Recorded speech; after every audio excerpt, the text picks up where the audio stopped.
আজকের গল্পটা একটু অন্যরকম। আজকের গল্পতে থাকছে সম্পূর্ণ জুড়ে আমার হাজবেন্ড। বেচারা সপ্তাহে একদিনই তো বাড়িতে থাকে, সেই দিনও তার শান্তি নেই। সেই দিনও একটু শান্তিতে ঘুমাতে পারে না। এত জ্বালাই আমি আর শাশুড়ি মা হাজবেন্ডকে, যে আর কি বলবো। তোমরাই দেখবা পরের ভিডিওতে। হ্যালো এভরিওয়ান, আসসালামু আলাইকুম। কেমন আছো সবাই? আশা করছি সবাই অনেক বেশি ভালো এবং সুস্থ আছো। আমরাও আলহামদুলিল্লাহ বেশ ভালো আছি। আজকে একটি নতুন ব্লগে তোমাদের সবাইকে ওয়েলকাম জানিয়ে আজকের ব্লগটি শুরু করছি। সকালবেলা উঠেই হাজব্যান্ডকে পাঠিয়ে দিয়েছিলাম বাজারে, কারণ চাল ফুরিয়ে গেছে। আর চালের প্যাকেট কিন্তু আশেপাশে দোকানগুলোতে আছে, কিন্তু আমরা যেখান থেকে নিয়ে আসি সেখানে সেখান থেকে আনতে হবে। সে কারণে হাজব্যান্ডকে পাঠিয়ে দিয়েছিলাম। আর কালকে কিন্তু ফোন করে বলেছিলাম সন্ধ্যার দিকে, কিন্তু একদমই সে ভুলে গেছে আনতে। আর আমিও কিন্তু পরে আর মনে করে দিইনি। তো দেখো, প্রথমে কিন্তু সকালে উঠেই আগে মাংস এনে দিয়ে তারপরে চলে গেছে বাজারে। বাজার থেকে চাল এনে চাল ঢেলে দিল। যেহেতু চাল একদমই ফুরিয়ে গেছে, বললাম না, ছোট ড্রামের মধ্যে যেগুলো ছিল আর কি, সেগুলোও আমি রান্না করে নিয়েছি। কখন যে একদম ভুলেই গেছি ভালো করে বলতে। তো দেখো, এদিকে কিন্তু অনেকটা লেট হয়ে গেছে, বাজার নিয়ে আসা আর মাংস রান্না করা অনেকটাই লেট হয়ে গেছে। প্রায় 12টা বেজে যাচ্ছে, 11:30 মতো হয়ে গেছে। 12টার দিকে তো খাইতে লাগবে, সে কারণে কিন্তু তাড়াহুড়ো করছিলাম। কিন্তু উনানেই আগে তরকারিটা বসিয়ে দিয়েছিলাম, তারপরে ভাতটা। যেহেতু হাজব্যান্ড চাল নিয়ে আসলো, সে কারণে কিন্তু ভাতটা এখন উনানে দিয়ে তাড়াহুড়ো করে করতে গিয়ে কিন্তু ভাতের ফেনা কতটা পড়ে গেছে। এদিকে করার তাড়াহুড়ো করছিলাম, আর ওদিকে কিন্তু একদম সব এলোমেলো হয়ে যাচ্ছিলো। দেন ওখান থেকে আমি কিন্তু তরকারিটা গ্যাসে দিয়ে দিয়েছিলাম। আর গ্যাসে দিয়ে কিন্তু গ্যাসটা একটু মিডিয়াম টু লো আঁচে করে রেখে তারপরেই চলে এসেছি। এদিকে কিন্তু এখন বাজারগুলোকে গুছিয়ে নেব। তো দেখো, হাজব্যান্ডকে না আটা আনতে বলেছিলাম। যেহেতু আমরা রুটি খাই না, অনেক আপুদের ভিডিওতে রুটি দেখে না, কয়েকদিন থেকে রুটি দেখে আমারও ভীষণ খেতে ইচ্ছে করছে। আর মনে হচ্ছিল যে আমিও যদি একটু রুটি বানাতে পারতাম ভালো করে, তাহলে না ভালোই হতো। তো দেখো, আজকে কিন্তু হাজব্যান্ডকে আটা আনতে বলেছিলাম, আর উনি কিন্তু নিয়েও এসেছে কতগুলো আটা। আসলে আমাদের বাড়িতে রুটি তেমন কেউই খায় না। হাজব্যান্ড মাঝে মাঝে যদি করে দেওয়া হয় তাহলে খায়। আর ওই গ্যাসের প্রবলেমের জন্য না তেমন একটা খাওয়া হয় না। আম্মু তো একদম টোটালি খায় না, আর আমি কিন্তু হঠাৎ খাই। আমার অনেক ভালো লাগে রুটি খেতে। সত্যি কথা বলতে গেলে, একদম সত্যি কথা বলতে কোনো লজ্জাই নেই, আমি কিন্তু রুটিটা করতে পারি না, সে কারণে আমার খাওয়া হয় না। রুটি করতে গেলে ভারতের ম্যাপ বানায় রাখি। যাই হোক, এদিকে কিন্তু আটাটা সুন্দর মতো করে ঢেলে এখন কিন্তু ওটা ডিব্বাটাকে একটু পরিষ্কার করে নিলাম। তারপরে আরও এক এক যেগুলো জিনিস আছে সেগুলো কিন্তু এখন নামিয়ে নেব। তো এদিকে কিন্তু বাবুর বিস্কিটের ডিব্বা দেখো একদম খালি হয়ে গেছে, ডিব্বাটাও শেষ হয়ে গেছে, সাইডে রেখে দিয়েছিলাম। তারপরে ভাবলাম যে আগে ছাতুর প্যাকেটটাকেই ঢেলে নিই। তো ছাতু এখানে দেখো, ছাতুর প্যাকেটটা আছে, ওই ছাতুটা পুষ্টি ছাতু। তো ওটাকে ভাবলাম যে এখন কিন্তু ডিব্বার মধ্যে ঢেলে নিই। আসলে ছাতুটা না অনেক দিনেরই কিন্তু খাওয়া হচ্ছে না ঠিক মতো করে। হঠাৎ আমি একটু সকালবেলা গ্লাসে নিয়ে যদি একটু শরবত করে খাইলে আমি তো খাইলাম, তা না হলে কিন্তু কেউই মুখে দেয় না। বাবু তো একদমই খায় না। তো বাবুর ফেভারিট জিনিস হচ্ছে এই যে মেরিগোল্ড বিস্কিটটা, মেরি বিস্কিট আর কি। ওই বিস্কিটটাও খুবই পছন্দ করে, তোমরা হয়তো প্রায় ভিডিওতে দেখো যে ওকে আমি সকালবেলা একটু পানি দিয়ে দিই। তো এইদিকে কিন্তু এগুলো আছে মোটা সেমাই, যেগুলো বাড়ির মেশিন দিয়ে তৈরি করা, আমাদের বাড়ির না, এগুলো আমাকে ঈদে আম্মু দিয়ে পাঠিয়েছিল। তো সেই মেশিনের সেমাইগুলো না অন্য একটা জায়গায় ছিল। তো প্যাকেটটা থেকে বের করে এখানে রেখে দিলাম ডিব্বার মধ্যে। এইদিকে আবার 2টা বালতি খালি হয়ে গেছে, ওই কল থেকে পানি আনতে হবে, পানি ফুরিয়ে গেছে। আজকে না সকালবেলা একদমই পানি নিয়ে আসি নেই, সকালবেলা এই কাজ করতে গিয়ে আমার অনেকটাই দেরি হয়ে গেছে। সে কারণে কিন্তু যেই পানিটা ছিল, 2 বালতি পানি ছিল, ওই 2 বালতি পানি দিয়েই কিন্তু সব কিছু করেছিলাম। সে বলে আর একটু পানি বেঁচে নেই। তো দেখো, তার আগে কিন্তু তরকারিটা ওখানে হয়ে গেছে, নামিয়ে রেখে ওই হালকা একটু না মাংস রেখে দিয়েছিলাম কালকের জন্য। 1 কিলো মাংস দুজনে খাবো, সে কারণে কিন্তু একটু রেখে দিয়েছিলাম।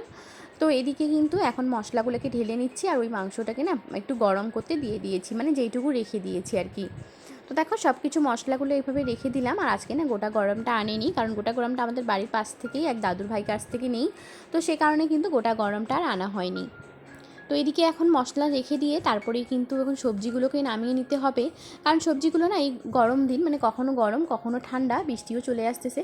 তো সবজিগুলো কিন্তু নষ্ট হয়ে যাবে প্রায় বস্তার মধ্যে এভাবে থাকলে। তাই ভাবলাম যে আজকে সবজিগুলোকেই সুন্দর মতো করে আগে ঢেলে নিই। আজকে কিন্তু এখন সবজি বাজার করার কোনো কথা ছিল না, বিকেলবেলার প্রায় ক্ষেত্রে কিন্তু বিকেলবেলা করেই করে। আসলে কি হয়েছে বলো তো, ওই যে চালের প্যাকেট আনতে গিয়েছিল না, ওই দিক দিয়ে একদম সবজি নিয়ে এসেছে। সবজি বাজার গ্রসারি আইটেম সব কিছু একদম করে নিয়েছে, যেগুলো হয়তো তোমাদের সঙ্গে ভিডিওতে শেয়ার করছি কি না জানি না, এখন এডিট করতে বুঝতে পারছি না আসলে। তো এখন কিন্তু সবজিগুলো সব কিছু একদম ভালো করে ঢেলে নিচ্ছি। আর ওই যে বস্তার মধ্যে আনছে না, আগে কিন্তু প্রায় বস্তার মধ্যে নিয়ে আসতো এই লাল আলুর বস্তাগুলোতে, এখন কিন্তু ব্যাগটি নিয়ে যাই, প্রায় ব্যাগটাই বেশি নেওয়া হয়। তো আমি এখন রাতের বেলা ভয়েস দিচ্ছি আর আমার বাবু কিন্তু পুরাই দুষ্টামি করছে, মানে পুরাই কথা বলছে। তোমরা প্লিজ একটু মানিয়ে নিও। মানে কি করবো বলো, ছোট বাচ্চা নিয়ে না ভিডিও করলে আসলে এরকমটাই হয়। যখন ভিডিও করার ক্ষেত্রে যখন বলি ওই সামনে যাবি না, তখন দেখবা যে বাইরে মানে সামনে বারবার যাচ্ছে। যখন বলবো যে এখানে ঘরে একটু থাকো, বাইরে যাবা না, তখন দেখা যাচ্ছে যে বাইরেই বারবার যাচ্ছে। যেমন এখন কথা বলতে বারণ করছি, কিন্তু দেখো ও কীভাবে কথা বলছে। আসলে কিছুই করতে পারবো না আমি, কারণ ওকে মারলেও তো আর তেমন আর শুধরাবে না। এখন যদি আবার মারাডাঙ্গা করি তাহলে কিন্তু আবার বেশি কান্নাকাটি করবে। সে কারণে কিন্তু ওকে একটু বোঝানোর চেষ্টা করছি আর ওইদিকেই ভয়েস দিচ্ছি।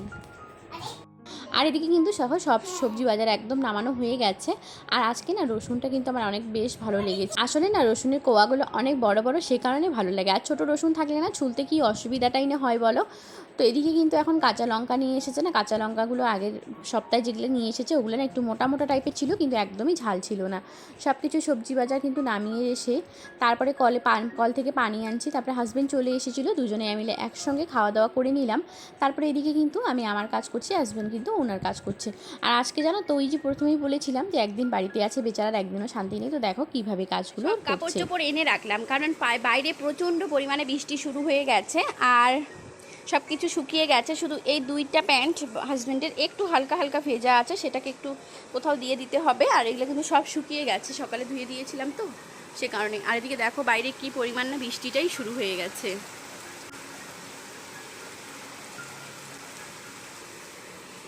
আর হাজব্যান্ডটা কিন্তু এখনও ভিজে ভিজে কাজ করছে বাইরে, তোমাদেরকে বলেছিলাম। ওই যে দেখো এখনও কিন্তু কাজ করতেছে ভিজে ভিজে। আমি এখন বাবুকে ঘুম পাঠাবো, সাথে কিন্তু আগে ওকে ঘুম পাঠিয়ে নিই, তারপরে অন্য কাজে হাত দেওয়া যাবে। মানে অন্য কাজ বলতে গেলে কাপড়গুলো ভাঁজ করে রাখতে হবে আলনার মধ্যে। দেখো কি কষ্ট, একটা দিন বাড়িতে আছে ওই দিনই কাজে লাগাই দিছি। সেই বৃষ্টিতে ভিজে ভিজে কাজ করছে। আর এখনও বৃষ্টি মানে আবহাওয়া এখনও ঠিক না, যদিও আছে হালকা ছিমছিম বৃষ্টি আসতেছে। আর এই বৃষ্টিতে ভিজে কাজ করছে। চলো একটু কথা বলে আসি। এদিকে একটু দেখো, কাজ করতে কষ্ট হচ্ছে। হ্যাঁ, সপ্তাহে একদিন তো বাড়িতে থাকোই, সেই দিনেও কাজে লাগাই দিছি। কেমন লাগছে বলো বলো বলো, কেমন লাগছে? সেই গাইস পুরা বৃষ্টিতে ভিজে একদম জামা প্যান্ট সব কিছু শেষ হয়ে গেছে। স্নান করে তো আর কিছু লাভেই দিল না। আর কতক্ষণ লাগবে? আজকে তো হবে না, থাক, আর এখন করতে হবে না, একদম পুরো বিকেল হয়ে গেছে। এখন 4:30 বেজে গেছে। ছাড়ো, কালকে সকালে একটু কাজ করে তারপরে কাজে যেও। ছাড়ো আজকে। এদিকে হেল্পারও চলে আসে। এইটা হচ্ছে আমাদের হেল্পার, যে সব কাজে আসে। আর একজন শুধু দেখার জন্য আছে, তার নাম হচ্ছে কি ওয়াসিম। হয়েছে হয়েছে, আজকে লাগবে না। তো এদিকে কিন্তু একেবারে আরও সন্ধ্যার দিকে ভিডিও অন করলাম, পরে আবার বৃষ্টি শুরু হয়ে গেছে সেই বলে। হাজব্যান্ড কিন্তু এখন সন্ধ্যা হয়ে গেছে, তবুও কাজ করছে বাইরে। আর আমি এদিকে রান্না করব মাংস দিয়ে, বাঁধাকপি আলু আর মূলো দিয়ে। রান্না করে এসে দেখি প্রায় কমপ্লিট হয়ে গেছে। তো এটা হচ্ছে একটা মুরগি রাখার জন্য ঘর বানিয়েছি। তো আজকে ভিডিওটা এখানে শেষ করছি, কালকে দেখাবো কেমন হয়েছে।